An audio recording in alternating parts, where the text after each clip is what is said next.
জীবন যৌবনের সব থেকে মূল্যবান সময়গুলি কাটালেন কারা অঞ্চলায়। ফাঁসির দড়ি, কোনো ভয় ভীতি কোনো কিছুই যাকে দমিয়ে রাখতে পারেনি। অকুত ভয় সেই মহান নেতা, যার নেতৃত্বে আমরা স্বাধীনতা পেয়ে স্বাধীন জাতি হিসেবে বিশ্বে মর্যাদা পেয়েছিলাম, সেই মহান নেতাকে ঘাতকের নির্মম বুলেট কেড়ে নিল। আমি আজকের দিনে শ্রদ্ধা জানাই সেই মহান নেতা, সর্বকালের সর্বশ্রেষ্ঠ বাঙালি জাতির পিতা বঙ্গবন্ধু শেখ মুজিবুর রহমানকে। 30 লক্ষ শহীদের প্রতি আমি শ্রদ্ধা জানাই, 2 লক্ষ মা বোনের প্রতি আমি শ্রদ্ধা জানাই, 4 জাতীয় নেতার প্রতি আমি শ্রদ্ধা জানাই। 15ই আগস্ট আমার মা বেগম ফজিলাতুন্নেছা মুজিব, যার সাহস শক্তি প্রেরণা সবসময় আমার বাবার পাশে ছিল, তাকেও খুনিরা রেহাই দেয়নি। কি অপরাধ তার, এই প্রশ্নটা বারবার আমার মনে ফিরে আসে, কিন্তু উত্তর খুঁজে পাই না। আমার ভাই আমার থেকে 2 বছরের ছোট, মুক্তিযোদ্ধা, সেনাবাহিনীর সদস্য ছিল, ক্যাপ্টেন কামাল। মুক্তিযোদ্ধা যে পাকিস্তানি বন্দিখানা থেকে গেরিলা কায়দায় বের হয়ে মুক্তিবাহিনীতে যোগদান করেছিল এবং পরবর্তীতে সেন্ডহার্স্ট থেকে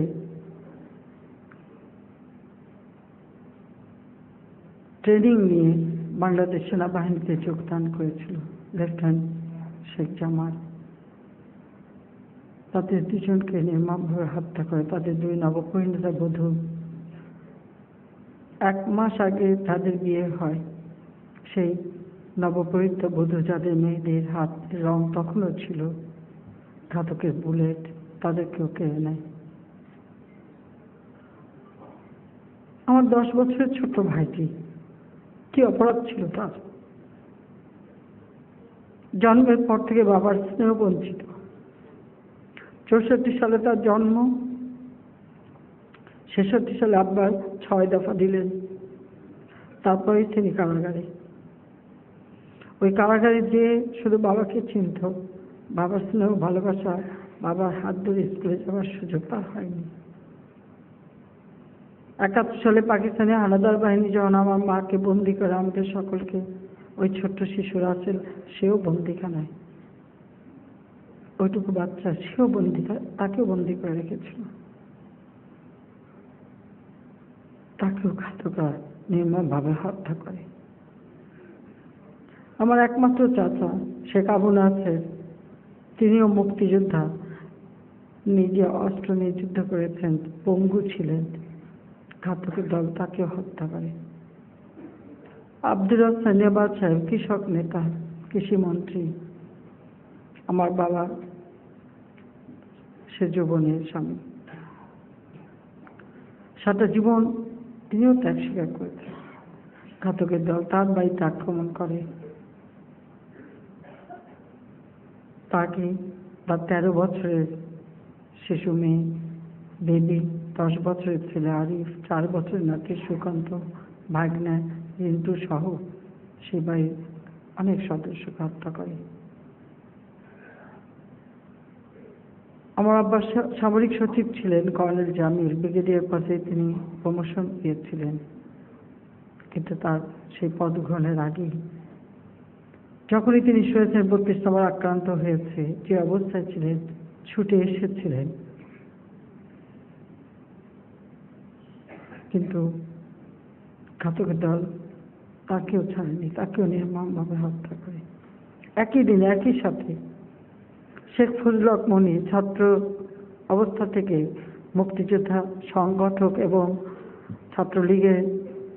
ছাত্রলীগকে সংগঠন করেছে, শ্রমিক লীগ সংগঠন করেছে, যুবলীগ সংগঠন করেছে, প্রতিটি আন্দোলন সংগ্রামে যার ভূমিকা ছিল অপরিসীম।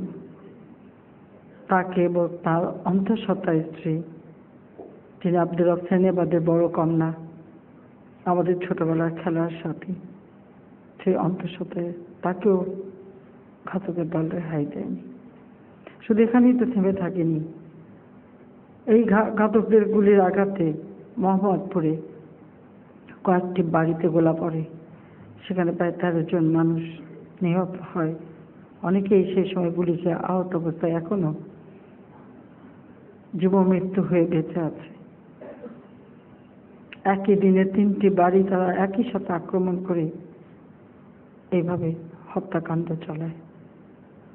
আমার ফুফু নিজেও গুলির আঘাতে পঙ্গু ছিলেন। ফুফতো বোন, ভাই যারা বেঁচে ছিল সবই, ফুফতো ভাইয়ের স্ত্রী সবই গুলি আঘাতে পঙ্গুত্ব নিয়ে বেঁচে থেকেছে।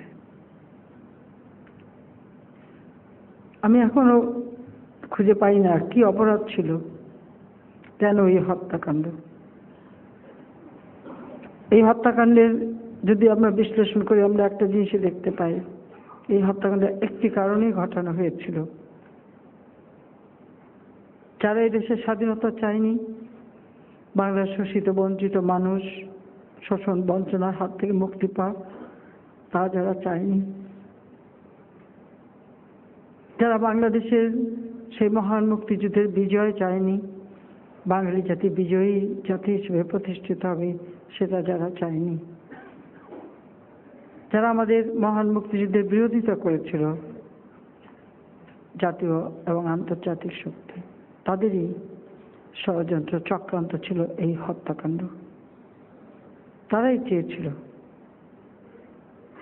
যে বাঙালি জাতির সেই স্বাধীনতা মুক্তিযুদ্ধের চেতনা আদর্শ চিরদিন ধ্বংস করে দেবে। কি দুর্ভাগ্য আমার আর রেহানার। মাত্র 15 দিন আগে দেশ ছেড়ে বিদেশে যায় স্বামীর কর্মস্থলে। আমি তখন ঢাকা বিশ্ববিদ্যালয়ের মাস্টার্সের ছাত্রী। আমি যাওয়ার কয়েকদিন আগে ভিসির কাছে গেলাম। ভিসি ছিলেন মতিন চৌধুরী সাহেব। উনি অবাক হয়ে গেলেন, বললেন, তুমি এখন বিদেশে যাবা? বঙ্গবন্ধু 15 তারিখে আসবেন, তুমি যেও না। ডক্টর ওয়াজেদ ওনার ছাত্র ছিলেন। আমি বললাম যে আপনার ছাত্রকে আপনি একটু বলেন, কারণ উনি চাচ্ছেন আমি যাই। আমি এই সময় যেতে চাই না, আমি পড়াশোনা করতে চাই, কিন্তু যেহেতু তিনি বারবার বলছেন তাই আমি যেতে বাধ্য হচ্ছি। আমি এসে ফোনও করলাম, কিন্তু একটা পর্যায়ে আব্বা নিজেই বললেন ঠিক আছে তুমি যাও। খুব দ্বিধাদ্বন্দ্ব নিয়ে দেশ ছেড়েছিলাম, যাই না কেন। আর আমার মা যেদিন আমি চলে যাই, আমি রেহানাকে সাথে নিয়ে গেলাম। বললাম ওর পরীক্ষা, আমরা বিশ্ববিদ্যালয় এলাকায় থাকবো, জার্মানি কার্লসরুহে বিশ্ববিদ্যালয়, সেখানে ভালো পড়াশোনার একটা পরিবেশ পাবে, চল আমার সাথে। আমি নিয়ে গেলাম তাকে, মাও দিয়ে দিল, কারণ আমার ছোট 2টো বাচ্চা, সেই জন্য জয়পুতুল সাথে। আমার মা সেই আকুল হয়ে কান্না, আমি এখনো ভুলতে পারি না যে মা কিভাবে সেই দিন কেঁদেছিলেন। আমার মাকে কখনো এভাবে আমি আকুল হয়ে কাঁদতে দেখিনি, এভাবে ভেঙে পড়তে দেখিনি। আমার মা খুব চাপা স্বভাবের ছিলেন, সব দুঃখ কষ্ট সবসময় সয়ে যেতেন, কোনো দিন মুখ ফুটে কিছু বলতেন না। কিন্তু আমি যাবার সময় মা সেই কান্নার জন্য আমি একসময় বলতে বাধ্য হলাম, মা তুমি যে এভাবে কাঁদো তাহলে আমি যাবো না। জানি না মা কি বুঝতে পেরেছিলেন যে এটি বোধহয় শেষ দেখা। আবার 13 তারিখে আমরা তখন নেদারল্যান্ডে ছিলাম, নেদারল্যান্ড থেকে আমরা বেলজিয়ামে যাই। আমাদের শেষ কথা ওই দিনই টেলিফোন করলাম, আব্বাকে পেলাম, মাকে পেলাম, কথা বললাম। মা খুব কান্নাকাটি করছিলেন, শুধু বললেন যে তুই আর, তোর সঙ্গে আমার অনেক কথা আছে। সে কথা আর শোনা হয়নি, আর শুনতে পারলাম না। আমরা যখন জার্মানিতে যাই, আব্বা একটা কথা বলছিলেন যে তোমরা যাচ্ছ ইউরোপে ঘুরবে, নেদারল্যান্ড যেও, দেখো তারা কিভাবে সমুদ্র থেকে ল্যান্ড রিক্লামেশন করে, আমরাও আমাদের দেশের জন্য করব। আমরা সত্যি আমস্টারডামে গেলাম এবং আমরা কয়েকটা জায়গা দেখলাম, এসে টেলিফোন আব্বাকে সে কথা জানালামও। আমরা দেখে এসেছি যে কীভাবে তারা ল্যান্ড রিক্লামেশন করে। ওই আমাদের শেষ